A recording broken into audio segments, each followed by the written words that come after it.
On entend parler partout de ces nouveaux outils d'IA qui promettent de complètement changer notre façon d'accéder aux données en entreprise. La promesse est simple, on pose une question et hop, on a une réponse instantanée. Aujourd'hui, on va s'intéresser de près à l'un des plus connus, Snowflake Intelligence, pour voir ce qu'il y a vraiment sous le capot. Alors, voilà notre plan de match. On va partir d'un problème que tout le monde connaît, on va regarder la solution qui est proposée, et c'est là que ça devient intéressant. On va révéler une faille critique qu'on ne voit pas toujours. On illustrera ça avec un exemple super concret, et on terminera sur la marche à suivre. Allez, c'est parti. On commence par un scénario que, franchement, on a tous déjà vécu. Quelqu'un dans une équipe métier, que ce soit au marketing, à la finance, peu importe, a une question hyper urgente. Sauf que pour avoir la réponse, il faut faire un ticket à l'équipe data qui est déjà sous l'eau. Résultat, on attend des jours, parfois même des semaines. La question a l'air simple, mais elle met le doigt sur le vrai problème. C'est ce décalage, ce fossé entre le besoin métier qui est immédiat et l'accès technique aux données qui est complexe. Et c'est exactement ça que des technologies comme Snowflake Intelligence veulent faire sauter. Et c'est là que la solution entre en jeu. On oublie le système de tickets, l'attente, et on passe à un vrai dialogue, direct, avec les données. C'est ça la grande promesse de l'intelligence artificielle quand on l'applique à l'analytique. Mais alors, c'est quoi exactement ? Faut imaginer une sorte d'assistant intelligent qui est branché sur toutes les données de l'entreprise et avec qui on peut discuter. Plus besoin de parler le jargon technique, plus besoin d'écrire la moindre ligne de code SQL, l'IA s'occupe de faire la traduction en arrière-plan. Et le processus est d'une simplicité folle. On pose sa question comme on parlerait à un collègue. Derrière, l'IA la transforme en SQL, elle lance la requête sur le data warehouse et elle nous ramène une réponse claire et nette. Ce qui avant prenait des jours, maintenant c'est une affaire de secondes. Pour une boîte, les bénéfices sont juste énormes. Les décisions sont prises beaucoup plus vite. Les équipes data peuvent enfin se concentrer sur des projets plus stratégiques. Et surtout, la donnée devient l'affaire de tous, pas juste d'une poignée de spécialistes. Le tableau semble idyllique, n'est-ce pas ? Sauf que c'est ici que les choses se compliquent un peu. Parce que malgré toute sa puissance, cette technologie a une faiblesse, une vraie limitation de conception. Cette phrase, elle est capitale.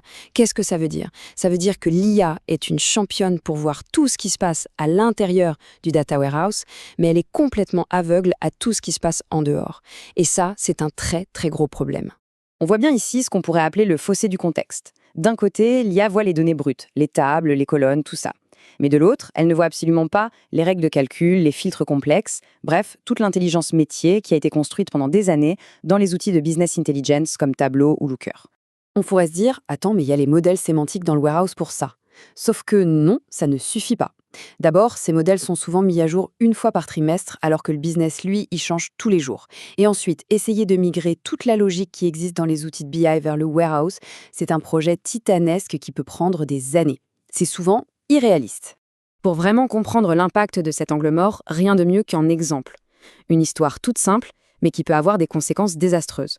Voilà une question ultra classique, un indicateur de performance clé, le fameux taux de churn que toutes les boîtes suivent comme le lait sur le feu.